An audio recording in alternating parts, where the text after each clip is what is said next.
सुप्रभात आप सभी को। अब हम पढ़ेंगे हिंदी साहित्य का इतिहास। रामचंद्र शुक्ल जी का लिखा हुआ। अंत में यही है कि आधुनिक काल काव्यखंड के बारे में बताया गया है। संवत 1925 से 1950 तक। आधुनिक काल काव्यखंड संवत 1925 से 1950। प्रकरण 2 नई धारा प्रथम उत्थान। यह सूचित किया जा चुका है कि भारतेंदु हरिश्चंद्र ने जिस प्रकार गद्य की भाषा का स्वरूप स्थिर करके गद्य साहित्य को देश काल के अनुसार नए नए विषयों की ओर लगाया, उसी प्रकार कविता की धारा को भी नए क्षेत्रों की ओर मोड़ा। इस नए रंग में सबसे ऊंचा स्वर देशभक्ति की वाणी का था। उसी से लगे हुए विषय लोकहित, समाज सुधार, मातृभाषा का उद्धार आदि थे। हास्य और विनोद के नए विषय भी इस काल की कविता को प्राप्त हुए। रीतिकाल के कवियों की रूढ़ी में हास्य रस के आलंबन कंजूस ही चले आते थे, पर साहित्य के इस नए युग के आरंभ से ही कई नई प्रकार के नए आलंबन सामने आने लगे, जैसे पुरानी लकीर के फकीर, नए फैशन का गुलाम, नोच खसोट करने वाले अदालती अमले, मूर्ख और खुशामदी रईस, नाम या दाम के भूखे देशभक्त इत्यादि। इसी प्रकार वीरता के आश्रय भी जन्मभूमि के उद्धार के लिए रक्त बहाने वाले, अन्याय और अत्याचार का दमन करने वाले इतिहास प्रसिद्ध वीर होने लगे। सारांश यह है कि इस नई धारा की कविता के भीतर जिन नए नए विषयों के प्रतिबिंब आए, वे अपनी नवीनता से आकर्षित करने के अतिरिक्त नूतन परिस्थिति के साथ हमारे मनोविकारों का सामंजस्य भी घटित कर चले। कालचक्र के फेर से जिस नई परिस्थिति के बीच हम पड़ जाते हैं, उसका सामना करने योग्य अपनी बुद्धि को बनाए बिना जैसा काम ही नहीं चलता, वैसे ही उसकी अपनी ओर की जो रागात्मिकता है, वृत्ति को उन्मुख किए बिना हमारा जीवन फीका, नीरस और शिथिल और आसक्त रहता है। विषयों की अनेक रूपता के साथ साथ उनके विधान का रंग भी बदल चला। प्राचीन धारा में मुक्तक और प्रबंध की जो प्रणाली चली आती थी, उससे कुछ भिन्न प्रणाली का भी अनुसरण करना पड़ा। पुरानी कविता में प्रबंध का रूप कथात्मक और वस्तु वर्णनात्मक ही चला आता था। या तो पौराणिक कथाओं, ऐतिहासिक वृत्तों को लेकर छोटे छोटे आख्यान काव्य रचे जाते थे, जैसे पद्मावत, रामचरितमानस, रामचंद्रिका, छत्रप्रकाश, सुदामाचरित, दान लीला, चीरहरण इत्यादि। अथवा विवाह, मृगया, झूला, हिंडोला, ऋतुविहार आदि को लेकर वस्तु वर्णनात्मक प्रबंध। अनेक प्रकार के सामान्य विषयों पर, जैसे बुढ़ापा, विधि विडंबना, जगत सच्चाई सार, गोरक्षा, माता का स्नेह, सपूत, कपूत, कुछ दूर तक चलती आते हुए विचारों और भावों की मिश्रित धारा के रूप में छोटे छोटे प्रबंधों या निबंधों की चाल न थी। इस प्रकार के विषय कुछ उक्ति वैचित्र्य के साथ एक ही पद में कहे जाते थे, अर्थात वे मुक्तक की सूक्तियों के रूप में ही प्रयोग होते थे। पर नवीन धारा के आरंभ में छोटे छोटे पद्यात्मक निबंधों की परंपरा भी चली, जो प्रथम उत्थान काल के भीतर तो बहुत कुछ भाव प्रधान रही, पर आगे चलकर शुष्क और इतिवृत्तात्मक होने लगी, मैटर ऑफ फैक्ट होने लगा था। नवीन धारा के प्रथम उत्थान के भीतर हम हरिश्चंद्र, प्रताप नारायण मिश्र, अंबिका दत्त व्यास, राधा कृष्ण दास, उपाध्याय, बद्री नारायण चौधरी आदि को ले सकते हैं। पहले में दिया है भारतेंदु हरिश्चंद्र। जैसा ऊपर कहा है, नवीन धारा के बीच भारतेंदु की बारी सबसे ऊंचा स्वर देशभक्ति का था। नील देवी, भारत दुर्दशा आदि नाटकों के भीतर आई हुई कविताओं में देश दशा की जो मार्मिक व्यंजना है, वह तो है ही। बहुत सी स्वतंत्र कविताएं भी उन्होंने लिखी, जिनमें कहीं देश के अतिरिक्त अतीत गौरव गाथा का गर्व, कहीं वर्तमान अधोगति की शोभ भरी वेदना, कहीं भविष्य की भावना से जगी हुई चिंता इत्यादि अनेक पुनीत भावों का संचार पाया जाता है। विजयिनी विजय वैजयंती में, जो मिस्र में भारतीय सेना की विजय प्राप्ति पर लिखी गई थी, देशभक्ति व्यंजक कैसे भिन्न भिन्न संचारी भावों का उद्गार है, कहीं गर्व, कहीं शोभ, कहीं विषाद। सहसन बरसन सो सुनियो, जो सपने नहीं कान, सो जय आरज शब्द को सुन, और फरकी उठी सबकी भुजा, खरकी उठी तलवार, क्यों आप ही ऊंचे, भय आर्य मोश के बार का कारण जान। प्राचीन आर्य गौरव का गर्व कुछ आ ही रहा था कि वर्तमान अधोगति का दृश्य ध्यान में आया, और फिर वही हाय भारत की धुन। हाय वह भारत भुवधारी, सब ही विधि सो भई दुखारी, हाय पंचनंद हा पानीपत, अजहु रहे तुम धारने विराजत, हाय चित्तौर नीलज तुम्हारी, अजहु खरो भारत ही मझारी, तुम में जल नहीं नमूना गंगा, बढ़हु बेग किन प्रबल तरंगा, बोरहु किन झट मथुरा काशी, धोवहु यह कलंक की राशि।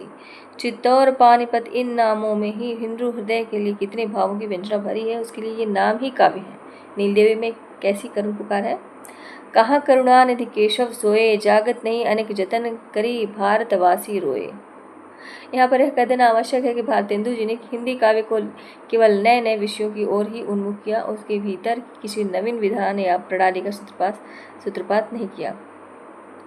दूसरी बात, उनके संबंध में ध्यान देने की यह है कि वे केवल नर प्रकृति के कवि थे। बाह्य प्रकृति की अनेक रूपता के साथ उनके हृदय का सामंजस्य नहीं पाया जाता। अपने नाटकों में दो एक जगह उन्होंने जो प्राकृतिक वर्णन रखे हैं, जैसे सत्य हरिश्चंद्र में गंगा का वर्णन, चंद्रावली में यमुना का वर्णन, वे केवल परंपरा पालन के रूप में हैं। उनके भीतर उनका हृदय नहीं पाया जाता। वे केवल उपमा और उत्प्रेक्षा के चमत्कार के लिए लिखे जान पड़ते हैं। एक पंक्ति में कुछ अलग अलग वस्तुएं और व्यापार हैं और दूसरी पंक्ति में उपमा या उत्प्रेक्षा। कहीं कहीं तो यह अप्रस्तुत विधान 3 पंक्तियों तक चलता है। अंत में यह सूचित कर देना आवश्यक है कि गद्य को जिस परिमाण में भारतेंदु ने नए नए विषयों और मार्गों की ओर लगाया, उस परिमाण में पद्य को नहीं। उनकी अधिकांश कविता तो कृष्ण भक्त कवियों के अनुकरण पर गीय पदों के रूप में है, जिनमें राधा कृष्ण की प्रेम लीला और विहार का वर्णन है। श्रृंगार रस के कवित्व सवैयों का उल्लेख पुरानी धारा के अंतर्गत हो चुका है। देश दशा, अतिथि गौरव आदि पर उनकी कविताएं या तो नाटकों में रखने के लिए लिखी गई अथवा विशेष अवसरों पर, जैसे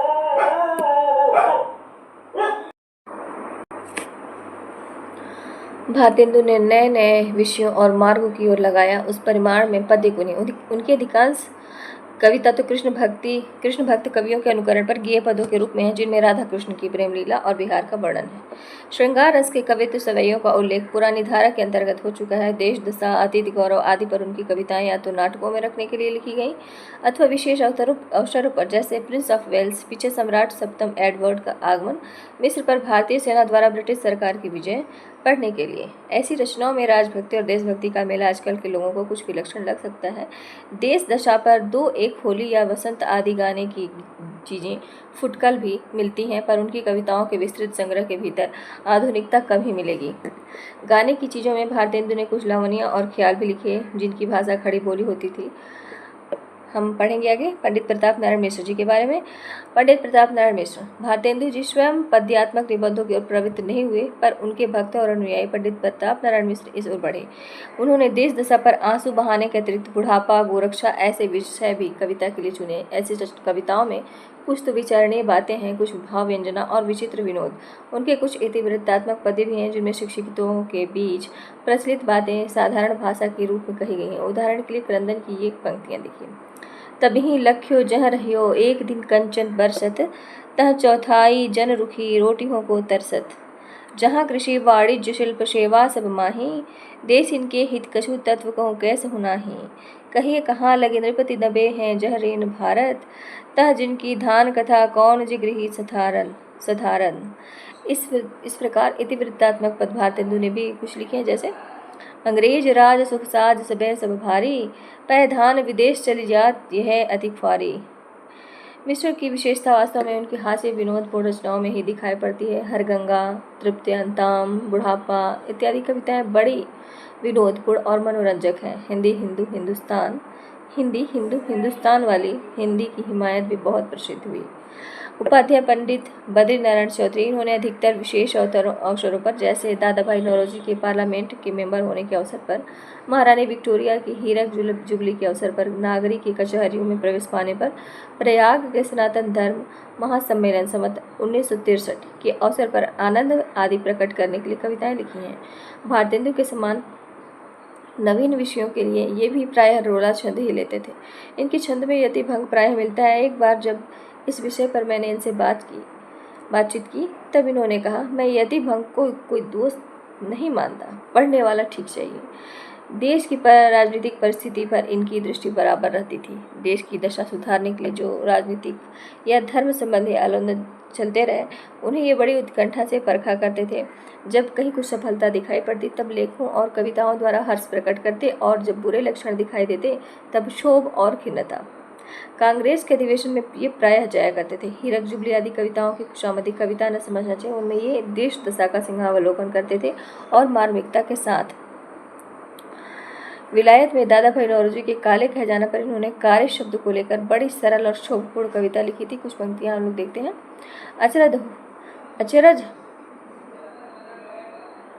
अचरज होत तुमहु सब गोरे बाजत कारे, अचरज होत तुमहु सब कोरे बाजत कारे। तासो कारे कारे शब्दों पर हैं वारे। कारे श्याम राम जलधार जल बरस बनवारे। कारे लगत ताहि सुकारन को प्यारे। याते नीको हैं तुम कारे जाहु पुकारे। यह आशीष देत तुमको मिली हम सब कारे। हीरक जुबली के अवसर पर लिखे हार्दिक हर्षादर्श में देश की दशा का ही वर्णन है। जैसे भयो भूमि भारत में महाभयंकर भारत। भय भय वीरवर सकल सुभट एक ही संग गारत। मरे विबूधा नरनाह सकल चातुर गुण मंडित। बिगड़ो जन समुदाय बिना पर्थ दर्शत पंडित। नए नए मत चले नए झगड़े नित बाढ़े। नए नए दुख परे शीश भारत पर गाढ़े। प्रेमचंद जी की कई बहुत ही प्रांजल और सरल कविताएं उनके दोनों नाटकों में है। भारत सौभाग्य नाटक चाहे खेलन योग्य न हो, पर देश दशा पर वैसा बड़ा अनूठा और मनोरंजक नाटक दूसरा नहीं लिखा गया। उसके आरंभ में अंकों में सरस्वती, लक्ष्मी और दुर्गा इन तीनों देवियों के भारत से क्रमशः प्रस्थान का दृश्य बड़ा ही भव्य है। इसी प्रकार उक्त तीनों देवियों के मुख से विदा होते समय जो कविताएं कहलाई गई हैं वे भी बड़ी मार्मिक हैं। हंसारूढ़ा सरस्वती के चले जाने पर दुर्गा कहती है, आजू लौ रही अनेक भांति। धारी धारी कै मन धीर धीर कै। पेन न भाव मोहि बैठनो सु मौन मारी कै। जाती हौं चली वहीं सरस्वती गई जहाँ। तो उद्धृत कविताओं में उनकी गद्य वाली चमत्कार प्रवृत्ति नहीं दिखाई पड़ती। अधिकांश कविताएं ऐसी ही हैं, पर कुछ कविताएं उनकी ऐसी भी हैं, जैसे मयंक और आनंद, अरुणोदय, जिनमें कहीं लंबे लंबे रूपक हैं और कहीं उपमाओं और उत्प्रेक्षाओं की भरमार। ठाकुर जगमोहन सिंह यद्यपि जगमोहन सिंह जी अपनी कविता को नए विषयों की ओर नहीं ले गए, पर प्राचीन संस्कृत काव्यों के प्राकृतिक वर्णनों का संस्कार मन में लिए हुए अपनी प्रेमचर्या की मधुर स्मृति से समन्वित विंध्य प्रदेश के रमणीय स्थलों को जिस सच्चे अनुराग की दृष्टि से देखा है वह ध्यान देने योग्य है। उनके द्वारा उन्होंने हिंदी काव्य में एक नूतन विधान का आभास दिया था। जिस समय हिंदी साहित्य का अभ्युदय हुआ उस समय संस्कृत काव्य अपनी प्राचीन विशेषता बहुत कुछ खो चुका था। इससे वह उसके पिछले रूप को ही लेकर चला। प्रकृति का जो सूक्ष्म निरीक्षण वाल्मीकि, कालिदास और भवभूति में पाया जाता है वह संस्कृत के पिछले कवियों में नहीं रह गया। प्राचीन संस्कृत कवि प्राकृतिक दृश्यों के विधान में कई वस्तुओं की संश्लिष्ट योजना द्वारा बिंब ग्रहण कराने का प्रयत्न करते थे। इस कार्य को अच्छी तरह संपन्न करके तब ये इधर उधर उपमा, उत्प्रेक्षा आदि द्वारा थोड़ा बहुत अप्रस्तुत वस्तु विधान भी कर देते थे। पर पीछे मुक्तकों में सूक्ष्म और संश्लिष्ट योजना के स्थान पर कुछ इन्हीं गिनी वस्तुओं को अलग अलग गिनाकर अर्थ ग्रहण कराने का प्रयास ही रह गया और प्रबंध काव्यों के वर्णनों में उपमा और उत्प्रेक्षा की इतनी भरमार हो चली कि प्रस्तुत दृश्य जो है वो गायब हो गया। यह पिछला विधान हमारे हिंदी साहित्य में आया। षट ऋतु वर्णन में प्राकृतिक वस्तुओं और व्यापारों का जो उल्लेख होता था वह केवल उद्दीपन की दृष्टि से, अर्थात नायक या नायिका के प्रति पहले से प्रतिष्ठित भाव को और जगाने या उद्दीप्त करने के लिए। इस काम के लिए कुछ वस्तुओं का अलग अलग नाम से ले लेना ही काफ़ी होता है। स्वयं प्राकृतिक दृश्यों के प्रति कवि के भाव का पता देने वाला वर्णन पुराने हिंदी काव्य में नहीं पाए जाते। संस्कृत के प्राचीन कवियों की प्रणाली पर हिंदी काव्य के संस्कार जो संकेत ठाकुर साहब ने दिया, खेद है कि उसकी ओर किसी ने ध्यान न दिया। प्राकृतिक वर्णन की इस प्राचीन भारतीय प्रणाली के संबंध में थोड़ा विचार करके हम आगे बढ़ते हैं। प्राकृतिक दृश्यों की यह प्यार भरी सूक्ष्म दृष्टि प्राचीन संस्कृत काव्य की एक ऐसी विशेषता है जो फारसी या अरबी के काव्य क्षेत्र में नहीं पाई जाती। यूरोप के कवियों में जाकर ही यह मिलती है। अंग्रेजी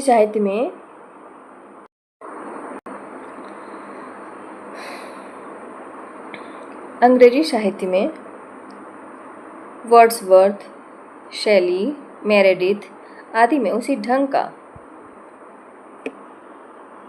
सूक्ष्म प्रतिनिरीक्षण और मनोरम रूप विधान पाया जाता है जैसा प्राचीन संस्कृत साहित्य में। प्राचीन भारतीय और नवीन यूरोपीय दृश्य विधान में बाद में थोड़ा लक्ष्य भेद हो गया। भारतीय प्रणाली में कवि के भाव का आलंबन प्रकृति ही रही है, अतः उसके रूप में प्रत्यक्षीकरण ही काव्य का एक स्वतंत्र लक्ष्य दिखाई पड़ता है। पर यूरोपीय साहित्य में काव्य निरूपण की बराबर बढ़ती हुई परंपरा के बीच धीरे धीरे यह पद प्रचार पाने लगा कि प्राकृतिक दृश्यों का प्रत्यक्षीकरण मात्र तो स्थूल व्यवसाय है, उनको लेकर कल्पना की एक नूतन सृष्टि खड़ी करना कवि कर्म है। उक्त प्रवृत्ति के अनुसार कुछ पाश्चात्य कवियों ने तो प्रकृति के नाना रूपों के बीच व्यंजित होने वाले भावधारा का बहुत सुंदर उद्घाटन किया, पर बहुतेरे अपनी बेमेल भावनाओं का आरोप करके उन रूपों को अपनी अंतर्वृत्तियों से छुपने लगे। अब इन दोनों प्रणालियों में से किसी प्रणाली पर हमारे काव्य में दृश्य वर्णन का विकास होना चाहिए, यह विचारणीय है। मेरे विचार में प्रथम प्रणाली का अनुसरण ही समीचीन है। अनंत रूपों से भरा हुआ प्रकृति का विस्तृत क्षेत्र उस महामानस की कल्पनाओं का अनंत प्रसाद है। सूक्ष्मदर्शी सहृदयों को उसके भीतर नाना भावों की व्यंजना मिलेगी। नाना रूप जिन नाना भावों की सचमुच व्यंजना कर रहे हैं, उन्हें छोड़कर अपने परिमित अंतःकोटर की वासनाओं से उन्हें छोपना एक झूठ खिलवाड़ के ही अंतर्गत होगा। यह बात मैं स्वतंत्र दृश्य विधान के संबंध में कर रहा हूँ, जिसमें दृश्य ही वस्तुतः विषय होता है। प्रस्तुत विषय वही होता है जो दृश्य है। जहाँ किसी पूर्व प्रतिष्ठित भाव की प्रबलता व्यंजित करने के लिए प्रकृति के क्षेत्र से वस्तु व्यापार लिए जाएंगे, वहाँ तो वे उस भाव में रंगे दिखाई ही देंगे। पद्माकर की विरहणी का यह कहना कि किंसुक गुलाब कचनार और अनारन की डारन पे डोलत अंगारन के पुंज हैं, ठीक ही है, पर बराबर इसी रूप में प्रकृति को देखना दृष्टि को संकुचित करना है। अपने ही सुख दुख के रंग में रंग कर प्रकृति को देखा तो क्या देखा? मनुष्य ही सब कुछ नहीं है, प्रकृति का अपना रूप भी है। अंबिका दत्त व्यास जी ने नए नए विषयों पर भी कुछ फुटकल कविताएं रची हैं जो पुरानी पत्रिकाओं में निकली हैं। एक बार उन्होंने कुछ बेतुके पद्य भी आजमाइश के लिए बनाए थे, पर इस प्रयत्न में उन्हें सफलता नहीं दिखाई पड़ी, क्योंकि उन्होंने हिंदी का कुछ प्रसिद्ध छंद लिया था। भारतेंदु के सहयोगियों की बात यही समाप्त कर अब हम उन लोगों की ओर जाते हैं जो उनकी मृत्यु के उपरांत मैदान में आए और जिन्होंने काव्य की भाषा और शैली में भी कुछ परिवर्तन उपस्थित किया। भारतेंदु के सहयोगी लेखक यद्यपि देश काल के अनुकूल नए नए विषयों की ओर प्रवृत्त हुए, पर भाषा उन्होंने परंपरा से चली आती हुई ब्रज भाषा ही रखी और छंद भी वे ही जो ब्रज भाषा में प्रचलित थे। पर भारतेंदु के गोलोकवास के थोड़े ही दिनों बाद में भाषा के संबंध में नए विचार उठने लगे। लोगों ने देखा कि हिंदी गद्य की भाषा तो खड़ी बोली हो गई और उसमें साहित्य भी बहुत कुछ प्रस्तुत हो चुका, पर कविता की भाषा अभी ब्रज भाषा ही बनी है। गद्य एक भाषा में लिखा जाए और पद्य दूसरी भाषा में, यह बात खटक चली। इसकी कुछ चर्चा भारतेंदु के समय में ही हो उठी थी, जिसके प्रभाव से उन्होंने दशरथ विलाप नाम की एक कविता खड़ी बोली फारसी छंद में लिखी थी। खड़ी बोली में फारसी छंद में लिखी थी। कविता इस ढंग की थी।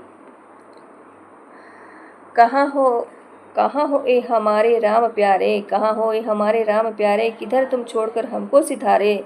बुढ़ापे में यह दुख भी देखना था, बुढ़ापे में यह दुख भी देखना था, इसी को देखने को मैं बचा था।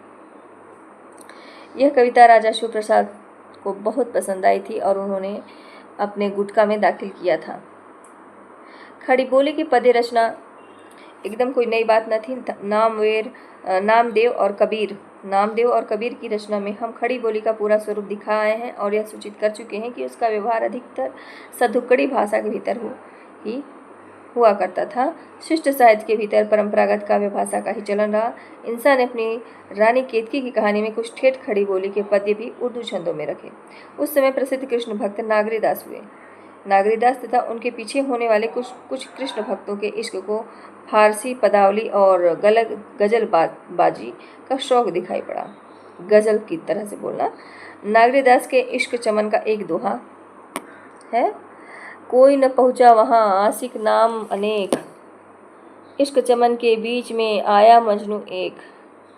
पीछे नज़ीर अकबराबादी ने जन्म संवत 1997, मृत्यु 1877 कृष्ण लीला संबंधी बहुत से पद्य हिंदी खड़ी बोली में लिखे।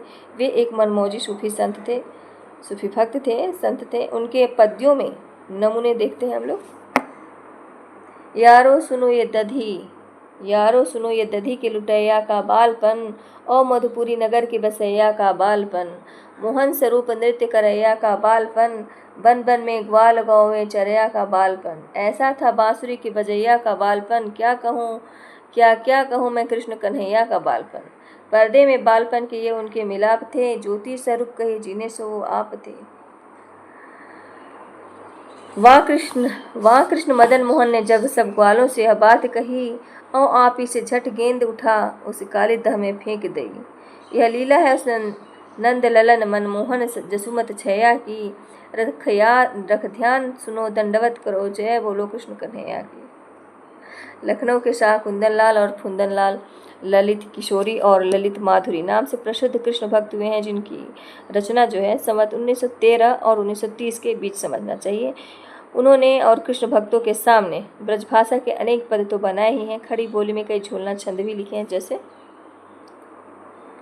जंगल अब रमते हैं, दिल बस्ती से घबराता है, मानुष गंधा नभाती है, संग मरकट मोर सुहाता है। चाक गरेबा करे दम दम आहे भरना आता है, ललित किशोरी इश्क रैन दिन ये सब खेल खिलाता है। इसके उपरांत लावनी बाजों का समय आता है। कहते हैं मिर्जापुर के तुकनगिरी गोसाई ने सतुकड़ी भाषा में ज्ञानोपदेश के लिए लावनी की लय चलाई। लावनी की बोली खड़ी बोली रहती थी। तुकनगिरी के दो शिष्य रिशालगिरी और देवी सिंह प्रसिद्ध लावनी बाज हुए, जिनके आगे चलकर दो परस्पर प्रतिद्वंदी अखाड़े हो गए। रिशालगिरी का ढंग तुर्रा कहलाया, जिसमें अधिकतर ब्रह्म ज्ञान रहता था। देवी सिंह का बाना सखी का बाना और उनका ढंग कलगी कहलाया, जो भक्ति और प्रेम लेकर चलता था। लावनी बाजों में काशीगिरी उपनाम बनारसी का बड़ा नाम हुआ। लावनियों में पीछे उर्दू के छंद अधिकतर लिए जाने लगे। ख्याल को भी लावनी के अंतर्गत समझना चाहिए। इसके अतिरिक्त रीतिकाल के कुछ पिछले कवि भी, जैसा कि हम दिखाए हैं, इधर उधर खड़ी बोली के 2-4 कविता सवैये रच दिया करते थे। उधर लावनीबाज और ख्यालबाज भी अपने ढंग पर कुछ ठेठ हिंदी में गाया करते थे। इस प्रकार खड़ी बोली की 3 छंद प्रणालियाँ उस समय लोगों के सामने थी, जिस समय भारतेंदु जी के पीछे कविता की भाषा सवाल लोगों के सामने आया। हिंदी के कवित्व सवैया की प्रणाली, उर्दू छंदों की प्रणाली और लावनी का ढंग। संवत 1943 में पंडित श्रीधर पाठक ने इसी पिछले ढंग पर एकांतवासी योगी खड़ी बोली पद्य में निकाला। इसकी भाषा अधिकतर बोलचाल की और सरल थी। नमूना देखते हैं। आज रात इससे परदेसी चल कीजिए विश्राम ही, जो कुछ वस्तु कुटी में मेरे करो ग्रहण संकोच नहीं। त्रिसैया और अल्प रसोई पाओ स्वल्प प्रसाद, पैर पसार चलो निद्रा लो मेरा आशीर्वाद। प्राण प्यारे की गुण गाथा साधु कहाँ तक मैं गाऊं, गाते गाते चुके नहीं वह चाहे मैं ही चुक जाऊं। इसके पीछे खड़ी बोली के लिए एक आंदोलन ही खड़ा हुआ। मुजफ्फरपुर के बाबू अयोध्या प्रसाद खत्री खड़ी बोली का झंडा लेकर उठे। संवत 1945 में उन्होंने खड़ी बोली आंदोलन की एक पुस्तक छपाई, जिसमें उन्होंने बड़े जोर शोर से यह राय जाहिर की कि अब तक जो कविता हुई वह तो ब्रजभाषा की थी, हिंदी की नहीं। हिंदी में भी कविता हो सकती है।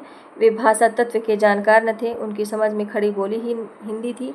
अपनी पुस्तक में उन्होंने खड़ी बोली पद्य की 5 स्टाइलें कायम की, जैसे मौलवी स्टाइल, मुंशी स्टाइल, पंडित स्टाइल, मास्टर स्टाइल। उनकी पोथी में और पद्यों के साथ पाठक जी का एकांतवासी योगी भी दर्ज हुआ और कई लोगों से भी अनुरोध करके उन्होंने खड़ी बोली की कविताएं लिखी। चंपारण के प्रसिद्ध विद्वान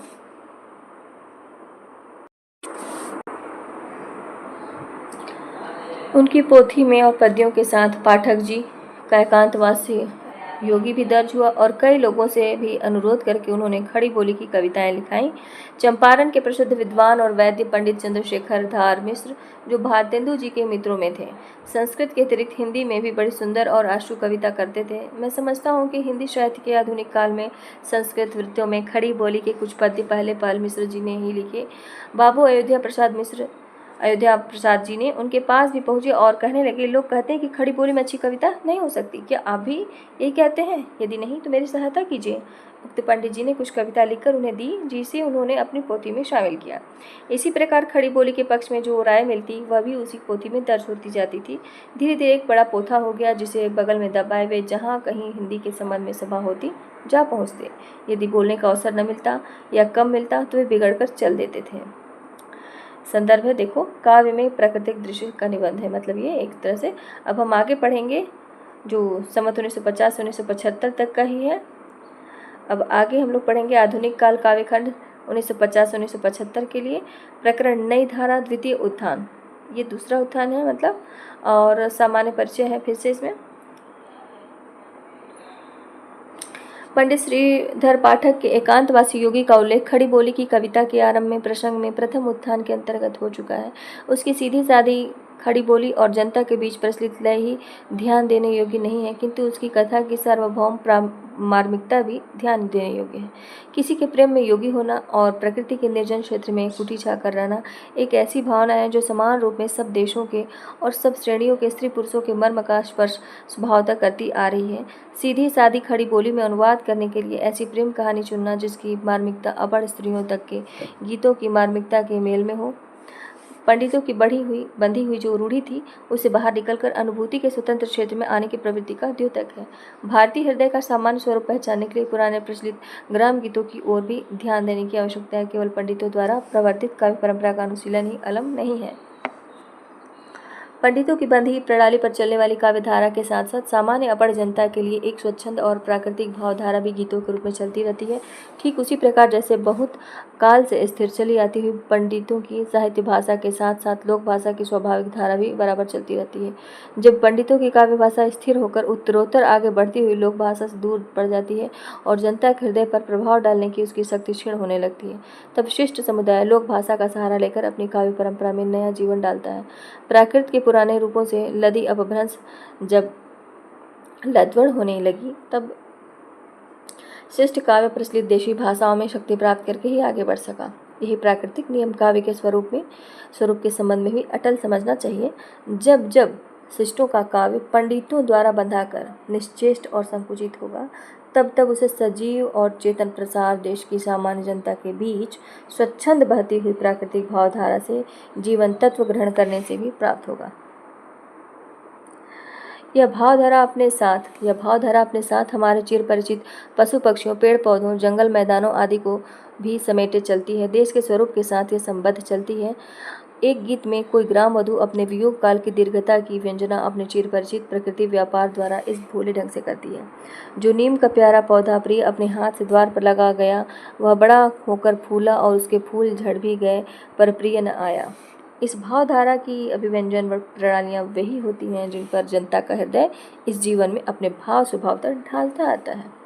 हमारी भाव प्रवर्तनी शक्ति का असली भंडार इसी स्वाभाविक भावधारा के भीतर निहित समझना चाहिए। जब पंडितों की काव्यधारा इस स्वाभाविक भावधारा से विच्छिन्न पड़कर रूढ़ हो जाती है तब वह कृत्रिम होने लगती है और उसकी शक्ति क्षीण होने लगती है। ऐसी परिस्थिति में इसी भावधारा की ओर दृष्टि ले जाने की आवश्यकता होती है। दृष्टि ले जाने का अभिप्राय है उस स्वाभाविक भावधारा के ढलाव की नाना अंतर्भूमियों को परख कर शिष्ट काव्य के स्वरूप का पुनर्विधान करना। यह पुनर्विधान सामंजस्य के रूप में हो, अंध प्रतिक्रिया रूप में नहीं, जो विपरीतता की हद तक जा पहुंचती है। इसी प्रकार के परिवर्तन को ही अनुभूति की सच्ची नैसर्गिक स्वच्छंदता, ट्राई रोमांटिसिज्म कहना चाहिए, क्योंकि यह मूल प्राकृतिक आधार पर होता है। इंग्लैंड के जिस स्वच्छंदतावाद रोमांटिसिज्म का इधर हिंदी में भी बराबर नाम लिया जाने लगा है, उसके प्रारंभिक उत्थान के भीतर परिवर्तन के मूल प्राकृतिक आधार का स्पष्ट आधार रहा है। पीछे कवियों की व्यक्तिगत, विद्यागत और बुद्धिगत प्रवृत्तियों और विशेषताओं के जैसे रहस्यात्मकता, दार्शनिकता, स्वतंत्र भावना, कलाकार आदि के अधिक प्रदर्शन से वह कुछ ढक सा गया। काव्य को पांडित्य किसी जो विदेशी रूढ़ियों से मुक्त और स्वच्छंद काव्य पर व्योमचंद ने किया था,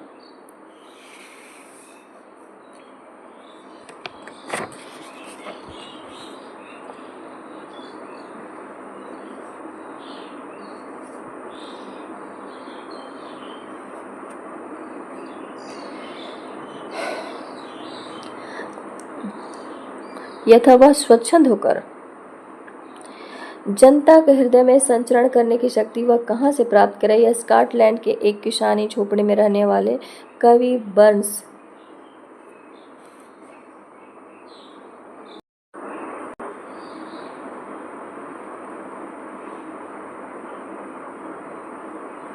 यह स्कॉटलैंड की किसानी झोपड़ी में रहने वाले कवि बर्न्स ने ही दिखाया था। उसने अपने देश के परंपरागत प्रचलित गीतों की मार्मिकता परखकर देश भाषा में रचनाएं की, जिन्होंने वहाँ के सारे जन समाज के हृदय में अपना घर किया। वाल्टर स्कॉट ने देश की अंतर्व्यापिनी भावधारा से शक्ति लेकर साहित्य को अनुप्राणित किया था।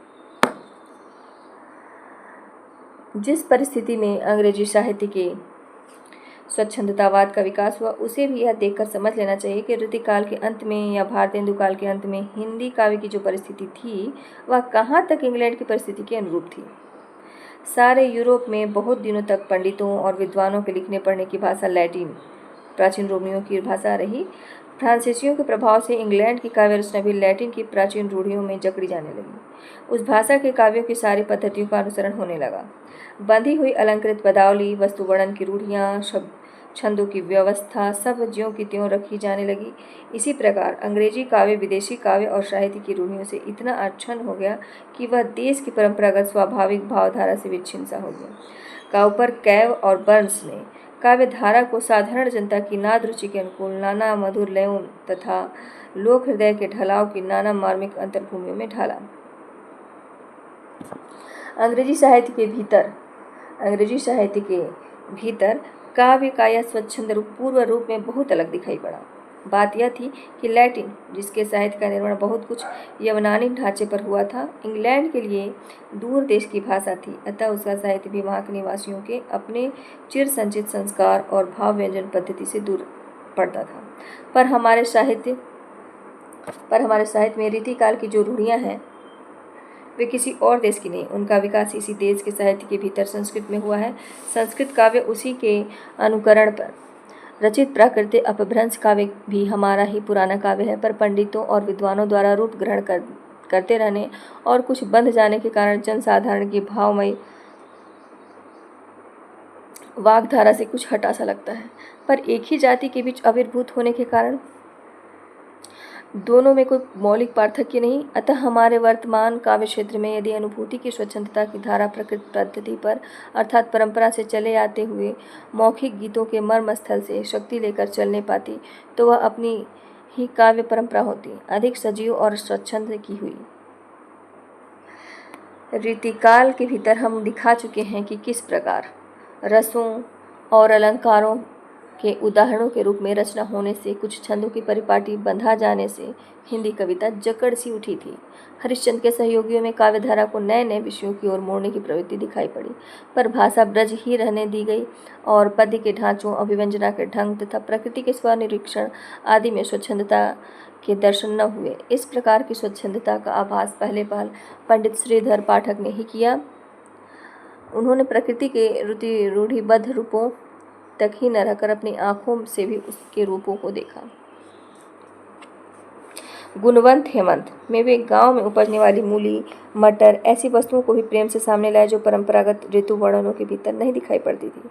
इसके लिए उन्हें पंडित माधव प्रसाद मिश्र की बौछार भी सहनी पड़ी थी। उन्होंने खड़ी बोली पद्य के लिए सुंदर लय और चढ़ाव के कई नए ढांचे भी निकाले और इस बात का ध्यान रखा कि छंदों का सुंदर लय से पढ़ना एक बात है, रागनी गाना दूसरी बात।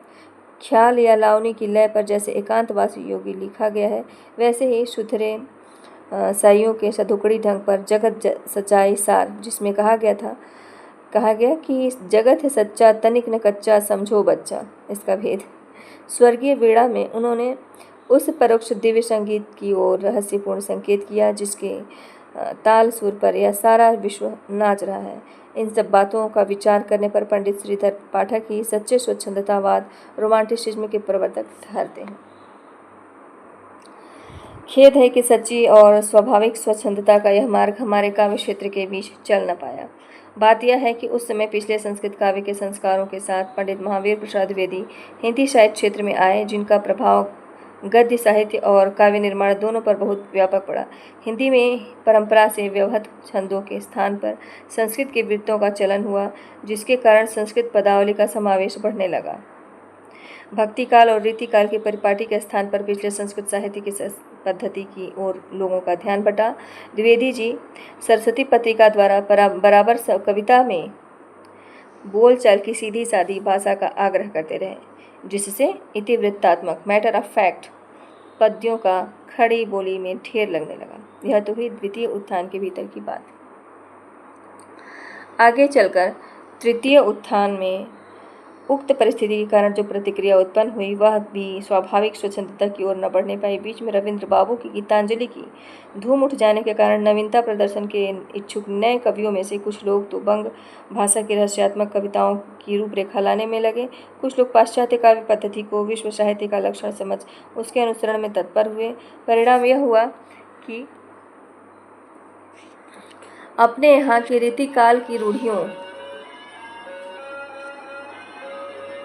और द्वितीय उत्थान की इतिवृत्तात्मकता से छूटकर बहुत सी हिंदी कविता विदेश की अनुकृत रूढ़ियों और वादों में जा फंसी। इन गिने नए कवि ही स्वच्छंदता के मार्मिक और स्वाभाविक पथ पर चले।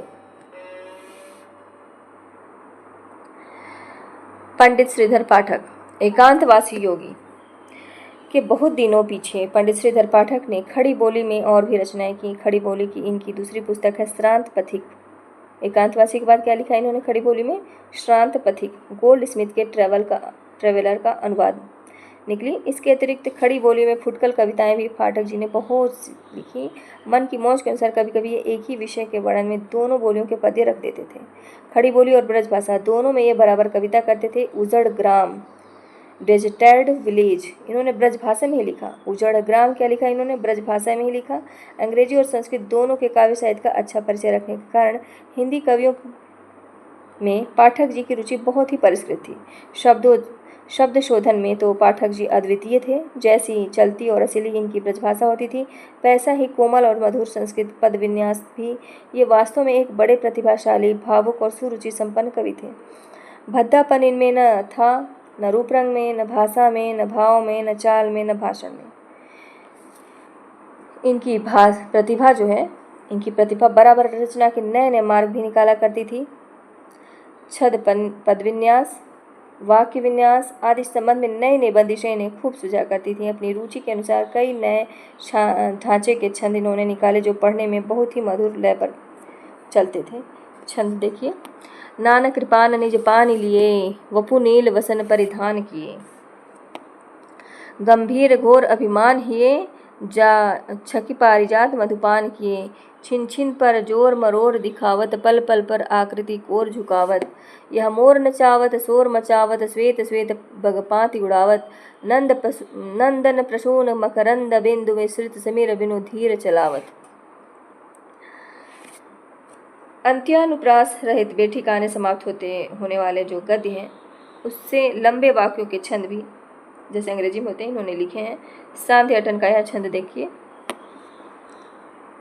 विजय वन प्रांत था, प्रकृति मुख शांत था। विजन वन प्रांत था, प्रकृति मुख शांत था। अटन का समय था, रजनी का उदय था। प्रसव के काल की लालिमा में लसा, बाल शशि व्योम की ओर था आ रहा। सद्य उत्फुल अरविंद नभशील नवनील सुवी, सद्य उत्फुल्ल अरविंद नभ नील सुवी। शाल नव वक्ष पर जा रहा था चढ़ा।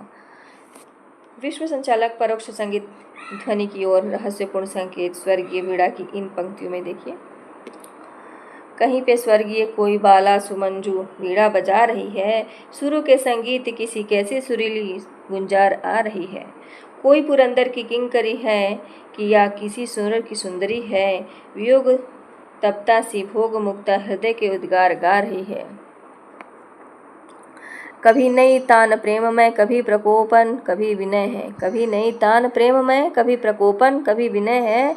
दया है दाक्षिण का उदय है, अनेकों बानक बना रही है।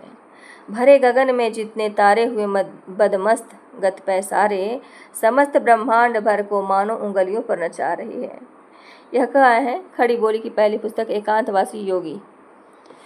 इन्होंने लावनी या ख्याल के ढंग पर लिखी थी। पीछे खड़ी बोली को ये हिंदी के प्रचलित छंदों में लाए।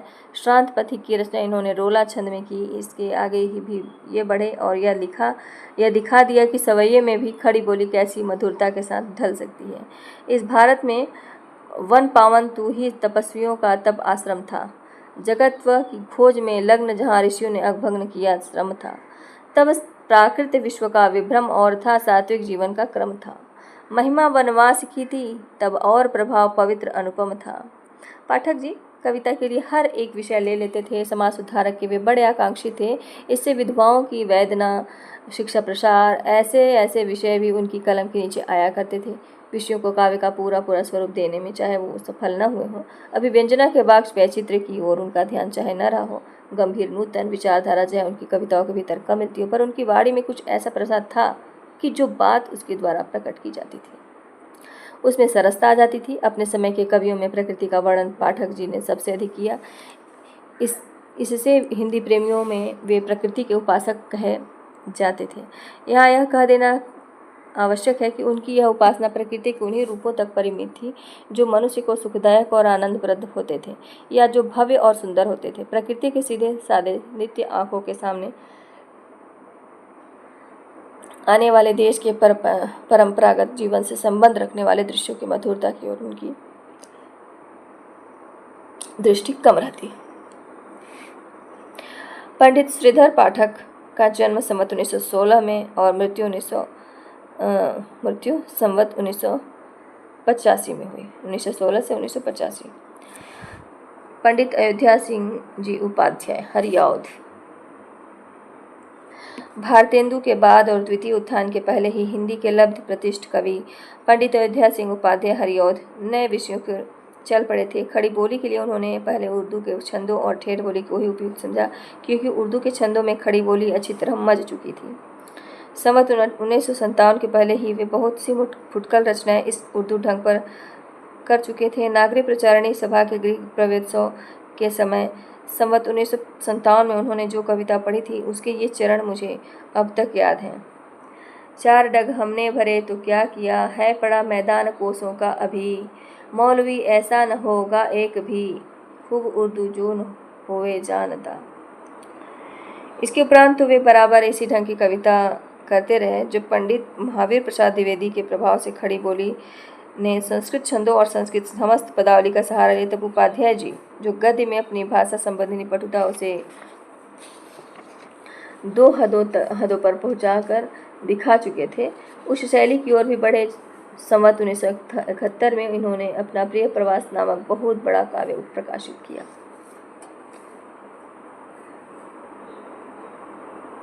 नव शिक्षितों के संसर्ग से उपाध्याय जी ने लोक संग्रह का भाव ग्रहण किया है। उक्त काव्य में श्री कृष्ण ब्रज के रक्षक नेता के रूप में अंकित किए गए हैं।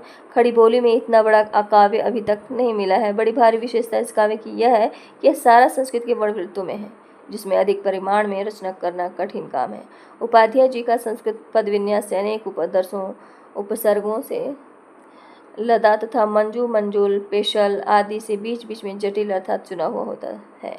द्विवेदी और उनके अनुयायी कविवर्ग की रचनाओं से उपाध्याय जी की रचना इस बात में साफ अलग दिखाई पड़ती है। उपाध्याय जी कोमलकांत पदावली को कविता का सब कुछ नहीं तो बहुत कुछ समझते हैं। यद्यपि द्विवेदी जी अपने अनुयायियों के सहित जब इस संस्कृत वृत्ति के मार्ग पर बहुत दूर तक चल चुके थे, तब उपाध्याय जी उस पर आए पर बिल्कुल अपने ढंग पर चले।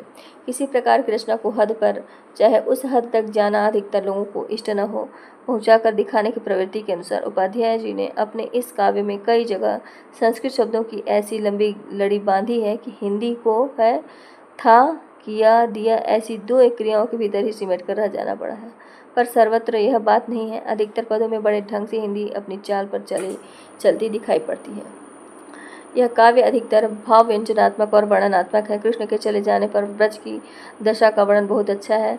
विरह वेदना से शुद्ध वचनावली प्रेम की अनेक अंतर्दशाओं की व्यंजना करती हुई बहुत दूर तक चलती है। जैसा कि इसके नाम से प्रकट है, इसकी कथा वस्तु एक महाकाव्य क्या अच्छे प्रबंध काव्य के लिए भी अपर्याप्त है। अतः प्रबंध काव्य के सब अवयव इसमें कहाँ आ सकते। किसी के वियोग में कैसी कैसी बातें मन में उठती हैं और क्या कहकर लोग रोते हैं, इसका जहाँ तक विस्तार हो सका है किया गया है। परंपरा पालन के लिए जो दृश्य वर्णन है वे किसी बगीचे में लगे हुए पेड़ पौधों के नाम गिनने के समान है। इसी से शायद करेल का नाम छूट गया। 2 प्रकार के नमूने उद्धृत करके हम आगे बढ़ते हैं। रूपोद्यान प्रफुल्ल प्राय कवि कलिका राकेंदु विबनाना बिंबानना तवंगी कलहासिनी सुरसिका क्रीडा कला पुत्ताली शोभावारिधि की अमूल्य मणि सी लावण्य लीलामयी श्री राधा मृदुभाषिणी मृगधगी मृद्यगी माधुर्य सन्मूर्ति थी। धीरे धीरे दिन गत हुआ, पद्मिनी नाथ डूबे, आई दोसा फिर गत हुई, दूसरा वार आया। यूं ही बीती विपुल घटिका और कई बार बीते, आया कोई न मधुपुर से और न गोपाल आए। इस काव्य के उपरांत उपाध्याय जी का ध्यान फिर बोलचाल की ओर गया। इस बार उनका मुहावरों पर अधिक जोर रहा। बोलचाल की भाषा में अनेक फुटकल विषयों पर उन्होंने कविताएं रची, जिनकी प्रत्येक पंक्ति में कोई न कोई मुहावरा अवश्य खपाया गया। ऐसी कविताओं का संग्रह चोखे चौपदे में निकला। पद्य प्रसून में 1982, पद्य प्रसून में भाषा दोनों प्रकार की है, बोलचाल की भी और साहित्यिक भी। मुहावरों के नमूने के लिए चोखे चौपदे का एक पद्य दिया जा रहा है। क्यों पले पीस कर किसी को तू, है बहुत पालिसी बुरी तेरी, हम रहे चाहते पटाना ही, पेट तुझसे पटी नहीं मेरी। भाषा के दोनों नमूने ऊपर हैं। यही द्विकलात्मक कला उपाध्याय जी की बड़ी विशेषता है। इससे शब्द भंडार पर इनका विस्तृत अधिकार प्रकट होता है। इनका एक और बड़ा काव्य है वैदेही वनवास, जिसे ये बहुत दिनों से लिखते चले आ रहे थे, अब छप रहा है। अब हम लोग आगे देखेंगे पंडित महावीर प्रसाद द्विवेदी जी के बारे में। इस द्वितीय उत्थान के आरंभ काल में हम पंडित महावीर प्रसाद द्विवेदी को पद्य रचना की एक प्रणाली के प्रवर्तक के रूप में पाते हैं। गद्य पर जो शुभ प्रभाव द्विवेदी का पड़ा, उसका उल्लेख गद्य के प्रकरण में हो चुका है। खड़ी बोली के पद्य विधान में भी आपका पूरा असर पड़ा। पहली बात तो यह हुई कि उनके कारण भाषा में बहुत कुछ सफाई आई। बहुत से कवियों की भाषा शिथिल और अव्यवस्थित होती थी और बहुत से लोग ब्रज और अवधि आदि का मेल भी कर देते थे। सरस्वती के संपादन काल में उनकी प्रेरणा से बहुत से नए लोग खड़ी बोली की कविता करने लगे। उनकी भेजी हुई कविताओं की भाषा आदि दुरुस्त करके वे सरस्वती में दे दिया करते थे। इस प्रकार के लगातार संशोधन से धीरे धीरे बहुत से कवियों की भाषा साफ हो गई। उन्हीं नमूनों पर और लोगों ने भी अपना सुधार किया। यह तो हुई भाषा परिष्कार की बात। अब उन्होंने पद्य रचना की जो प्रणाली स्थिर की, उनके संबंध में भी कुछ विचार कर लेना चाहिए। द्विवेदी जी कुछ दिनों तक बम्बई की ओर रहे थे, जहाँ मराठी के साहित्य से उनका परिचय हुआ। उसके साहित्य का प्रभाव उन पर बहुत कुछ पड़ा। मराठी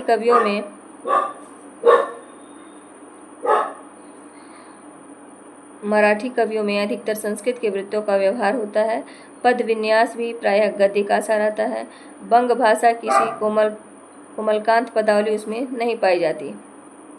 इसी मराठी के नमूने पर द्विवेदी जी ने हिंदी में पद्य रचना शुरू की। पहले तो उन्होंने ब्रजभाषा का ही आलंबन किया। नागरी प्रचारणी पत्रिका में प्रकाशित नागरी तेरी यह दशा और रघुवंश का कुछ आधार लेकर रचित अयोध्या का विलाप नाम की उनकी कविताएं संस्कृत वृत्तों पर ब्रजभाषा में ही लिखी गई थी। जैसे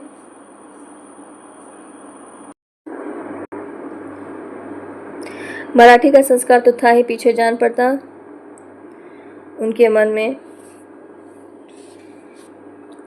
ये सब तो हो चुका है। हाँ,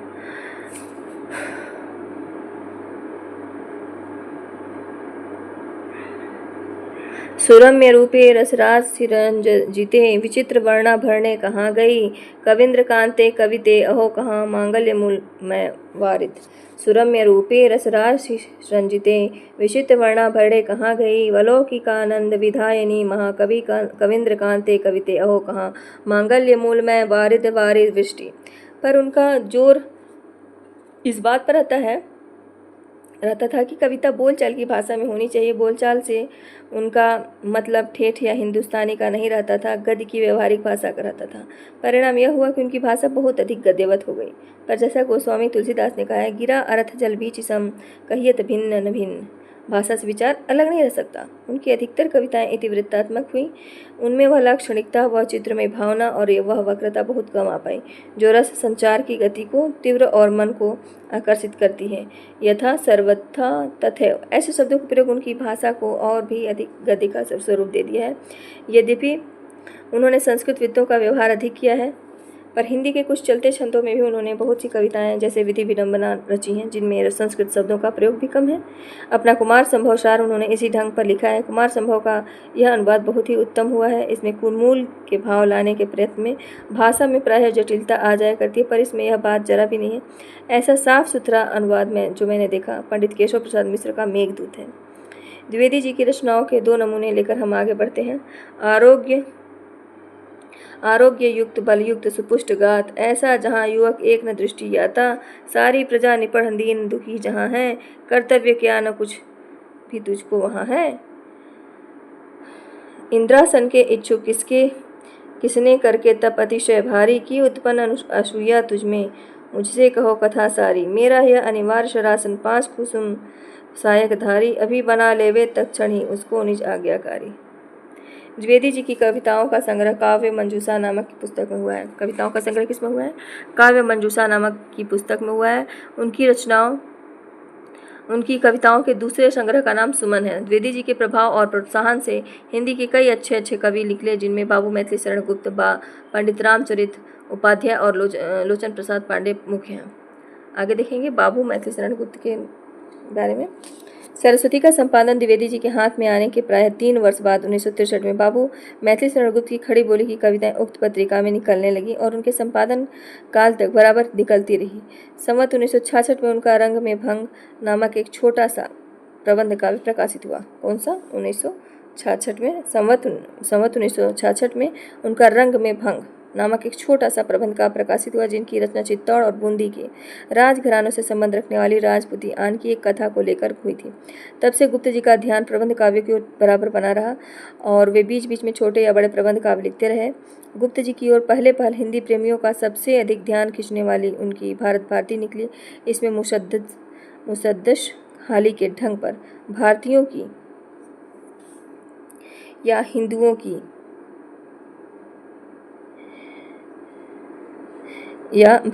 हिंदुओं की भूत और वर्तमान दशाओं की विषमता दिखाई गई है। भविष्य निरूपण का प्रयत्न नहीं है। यद्यपि काव्य की विशिष्ट पदावली, रसात्मक चित्रण, वाग वैचित्र्य इत्यादि का विधान इसमें न था, पर बीच में मार्मिक तथ्यों का समावेश बहुत साफ और सीधी सादी भाषा में होने से यह पुस्तक स्वदेश की ममता से पूर्ण नवयुवकों को बहुत प्रिय हुई। प्रस्तुत विषय को काव्य का पूर्ण स्वरूप न दे सकने पर भी इसने हिंदी कविता के लिए खड़ी बोली की उपयुक्तता अच्छी तरह सिद्ध कर दी। इसी ढंग पर बहुत दिनों बाद इन्होंने हिंदू लिखा, केशों की कथा, स्वर्ग सहोदर इत्यादि बहुत सी फुटकल रचनाएं इनकी सरस्वती में निकली हैं, जो मंगल घट में संग्रहित हैं। प्रबंध काव्यों की परंपरा इन्होंने बराबर जारी रखी। अब तक ये 9-10 छोटे बड़े प्रबंध काव्य लिख चुके हैं, जिनके नाम है रंग में भंग, जयद्रथ वध, विकट भट्ट, पलासी का युद्ध, गुरुकुल, किसान, पंचवटी, सिद्धराज, साकेत, यशोधरा। अंतिम 2 बड़े काव्य हैं। विकट भट्ट जो मैथिली शरण गुप्त का है, वो जोधपुर में एक राजपूत सरकार की 3 पीढ़ियों तक चलने वाली बात की टेक की अद्भुत पराक्रमपूर्ण कथा है। गुरुकुल में सिख गुरुओं के महत्व का वर्णन है। छोटे काव्य में जयद्रथ वध और पंचवटी का स्मरण अधिकतर लोगों को हुआ। गुप्त जी के छोटे काव्यों की प्रसंग योजना भी प्रभावशालिनी है और भाषा भी बहुत साफ सुथरी है।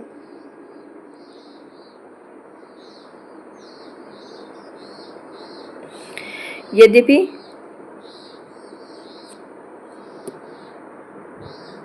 गुप्त जी जगत और जीवन के व्यक्ति क्षेत्र में भी महत्व और सौंदर्य का दर्शन करने वाले तथा अपने राम को लोक के बीच अधिष्ठित देखने वाले कवि हैं। पर तृतीय उत्थान में छायावाद के नाम से रहस्यात्मक कविताओं का कलरव सुन इन्होंने भी कुछ गीत रहस्यवादियों के स्वर में गाए, जो झंकार में संग्रहित हैं। किसमें है? झंकार में। कब गए? छायावाद के नाम पर रहस्यवादी कवियों का नाम सुनकर इन्होंने लिखा। पर असीम के प्रति उत्कंठा और लंबी चौड़ी वेदना का विचित्र प्रदर्शन गुप्त जी की अंतः प्रेरित प्रवृत्ति के अंतर्गत नहीं। काव्य का एक मार्ग चलता देख ये उधर भी जा पड़े। साकेत और यशोधरा इनके 2 बड़े प्रबंध हैं। दोनों में उनके काव्यत्व का तो पूरा विकास दिखाई पड़ता है, पर प्रबंधत्व की कमी है। बात यह कि इनकी रचना उस समय हुई जब गुप्त जी की प्रवृत्ति गीत काव्य या नए ढंग के प्रगीत मुक्तकों लिरिक्स की ओर हो चुकी थी। साकेत की रचना तो मुख्यतः इस उद्देश्य हुई कि उर्मिला काव्य की उपेक्षिता न रह जाए। पूरे 2 सर्ग 9 और 10 उसके वियोग वर्णन में खप गए हैं। इस वियोग वर्णन के भीतर कवि ने पुरानी पद्धति के अलंकारिक चमत्कारपूर्ण पद्य तथा आजकल की नई रंगत की वेदना और लाक्षणिक वैचित्र्य गीत दोनों रखे हैं। काव्य का नाम साकेत रखा गया है, जिसका तात्पर्य यह है कि इसमें अयोध्या में होने वाली घटनाओं और परिस्थितियों का ही वर्णन प्रधान है। राम के अभिषेक की तैयारी से लेकर चित्रकूट में राम भरत मिलन तक की कथा 8 सर्गों तक चलती है। उसके उपरांत 2 सर्गों तक उर्मिला की वियोगावस्था की नाना अंतर्वृत्तियों का विस्तार है, जिसके बीच बीच में अत्यंत उच्च भावों की व्यंजना है। सूरदास की गोपियां वियोग में कहती हैं, मधुबन तुम कत रहत हो, विरह विरह वियोग श्याम सुंदर के काहे न उकठी परे। मधुबन तुम कत रहत हरे, विरह वियोग श्याम सुंदर के काहे न उकठी परे। पर उर्मिला कहती है, रह चीर दीन तू हरी भरी, बड़ सुख से बड़ सृष्टि सुंदरी। प्रेम के शुभ प्रभाव से उर्मिला के हृदय की उदारता और भी प्रसार हो गया है।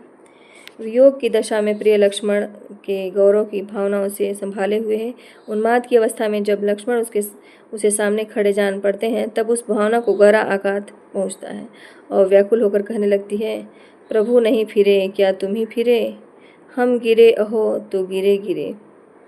दंड कारण से लेकर लंका तक की घटनाएं शत्रुघ्न के मुंह से मांडवी और भरत के सामने पूरी रसात्मकता के साथ वर्णन कराई गई है।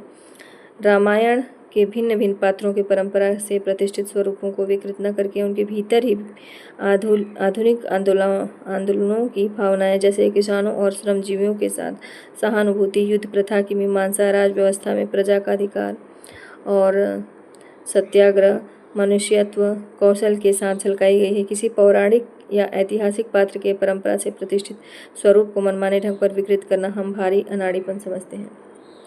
यशोधरा की रचना नाटकीय ढंग पर है। उसमें भगवान बुद्ध के चरित्र से संबंध रखने वाले पात्रों के उच्च और सुंदर भावों की व्यंजना और परस्पर कथोपकथन है, जिसमें कहीं कहीं गद्य भी है। भाव व्यंजना प्रायः गीतों में है। द्वापर में यशोदा, राधा, नारद, कंस, कुब्जा इत्यादि कुछ विशिष्ट व्यक्तियों की मनोवृत्तियों का अलग अलग मार्मिक चित्रण है। नारद और कंस की मनोवृत्तियों के स्वरूप तो बहुत ही विशद और समन्वित रूप से सामने रखे गए हैं। गुप्त जी ने अनघ, तिलोत्तमा, चंद्रहास नामक 3 और छोटे छोटे पद्यबद्ध रूपक भी लिखे हैं। अनघ में कवि ने लोक व्यवस्था के संबंध में उठी हुई आधुनिक भावनाओं और विचारों का अवस्थान प्राचीन कला के भीतर ले जाकर किया है। वर्तमान किसान आंदोलन का रंग प्रधान है। गुप्त जी की प्रतिभा सबसे बड़ी विशेषता है। कालानुसरण की क्षमता, अर्थात उत्तरोत्तर बदलती हुई भावनाओं और काव्य प्रणालियों को ग्रहण करते चलने की शक्ति। इस दृष्टि से हिंदी भाषी जनता के प्रतिनिधि कवि ये निसंदेह कहे जा सकते हैं। भारतेंदु के समय में स्वदेश प्रेम की भावना जिस रूप में चली आ रही है, उसका विकास भारत भारती में मिलता है। इधर के राजनीतिक आंदोलनों ने जो रूप धारण किया, उसका पूरा आभास पिछली रचनाओं में मिलता है। सत्याग्रह, अहिंसा, मनुष्यत्ववाद, विश्व प्रेम, किसानों और श्रमजीवियों के प्रति प्रेम और सम्मान, सबकी झलक हम पाते हैं। गुप्त जी की रचनाओं के भीतर 3 अवस्थाएं लक्षित होती हैं। प्रथम अवस्था भाषा की सफाई है, जिसमें खड़ी बोली के पद्यों की मृषिण बंध रचना हमारे सामने आती है। सरस्वती में प्रकाशित अधिकांश कविताएं तथा भारत भारती इस अवस्था की रचना के उदाहरण हैं। ये रचनाएं काव्य प्रेमियों को कुछ गद्यवत, रुखी और इतिवृत्तात्मक लगती हैं। इनमें सरस और कोमल पदावली की कमी भी खटकती थी। बात यह है कि यह खड़ी बोली के परिमार्जन का काल था। इसके अनंतर गुप्त जी ने बंग भाषा की कविताओं का अनुशीलन तथा मधुसूदन दत्त रचित व्रजांगना, मेघनाथ वध आदि का अनुवाद, उबड़ खाबड़ और अव्यवहत संस्कृत शब्दों की ठोकरें, कहीं कहीं विशेषतः छोटे छोटे छंदों के चरणांत में अब भी लगती हैं। भारत भारती और वैतालिक के बीच की रचनाएं इस दूसरी अवस्था के उदाहरण में ली जा सकती हैं। उसके उपरांत छायावाद कही जाने वाली कविताओं का चलन होता है और गुप्त जी का कुछ झुकाव जो है प्रगीत मुक्तकों, लिरिक्स और अभिव्यंजना के लाक्षणिक वैचित्र्य की ओर भी हो जाता है। इस झुकाव का आभास साकेत और यशोधरा में भी पाया जाता है। यह तीसरी अवस्था है। गुप्त जी वास्तव में सामंजस्यवादी कवि हैं। प्रतिक्रिया का प्रदर्शन करने वाले अथवा मद में झूमने वाले कवि नहीं, सब प्रकार की उच्चता से प्रभावित होने वाले हृदय उन्हें प्राप्त है। प्राचीन के प्रति पूज्य भाव और नवीन के प्रति उत्साह दोनों इनमें है। इनकी रचना के कई प्रकार के नमूने दिए जाते हैं। क्षत्रिय सुनो अब तो कुयस की कालिमा को मेट दो, निज देश को। क्षत्रिय सुनो अब तो कुयस की कालिमा को मेट दो, निज देश को जीवन सहित तन मन तथा धन भेंट दो। वैश्यों सुनो व्यापार सारा मिट चुका है देश का, सब धन विदेश हर रहे हैं, पार है क्या क्लेश का। भारत भारती से है ये। क्षत्रिय सुनो अब तो कुयस की कालिमा को मेट दो, निज देश को जीवन सहित तन मन तथा धन भेंट दो। वैश्यों सुनो व्यापार सारा मिट चुका है देश का, सब धन विदेशी हर रहे हैं, पार क्या है क्लेश का। ये माँ भारत भारती से है। थे हो और रहोगे जब तुम थी, हूँ और सदैव रहूंगी। कल निर्मल जल की धारा सी, आज यहाँ कल वहाँ बहूंगी। दूती बैठी हूँ सजकर मैं, ले चल शीघ्र मिलूं प्रियतम से, धाम धरा धन सब तजकर मैं। अच्छी आँख मिचौनी खेली, बार बार तुम छिपो और मैं खोजूं तुम्हें अकेली। निकल रही है उर से आह, ताक रहे सब तेरी राह। चातक खड़ा चोंच खोले है, संपुट खोले सीप खड़ी। मैं अपना घट लिए खड़ा हूँ, अपनी अपनी हमें पड़ी। झंकार से है। पहले आँखों में थे आंसू, पहले आँखों में थे मानस में कूद मग्न प्रिय अब थे, छींटे वहीं उड़े थे बड़े बड़े अश्रु वे कब थे। सखी नभस्सर से उतरा यह हंस आहा तरता तरता, अवतार मौक्तिक शेष नहीं निकला जिनको चरता चरता। अपने हेम बिंदु बचे तब भी चलता उनको धारता धारता, गण जाय न कटक भूतल के कर डाल रहता डरता डरता। आकाश जाल सब और तना रवितंतु आय है आज बना, करता है पद्म प्रवाह वही मक्खी सी भिन्ना रही मही। घटना हो चाहे घटा उठ नीचे से नित्य, आती है ऊपर सखी छाकर चंद्रादित्य। इंद्र बधु आने लगी क्यों निज स्वर्ग विहाय, नन्ही दूबों का हृदय निकल पड़ा वह यह हाय। इस उत्पल से काय में हाय उत्पल से प्राण, रहने दे बक ध्यान यह पावे ये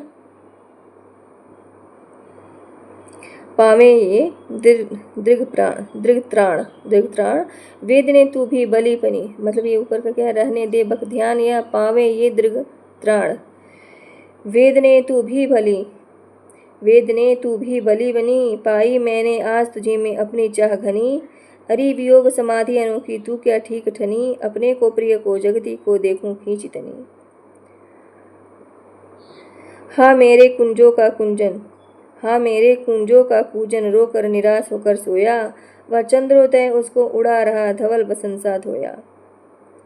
सखी निरख नदी की धारा, ढलमल ढलमल चंचल चंचल झलमल झलमल तारा। निर्मल जल अंतस्थल भर के उछल उछल कर छल छल करके, थल थल तर के कल कल धार के बिखरती है पारा। थल थल तर के कल कल धर के बिखराती है पारा।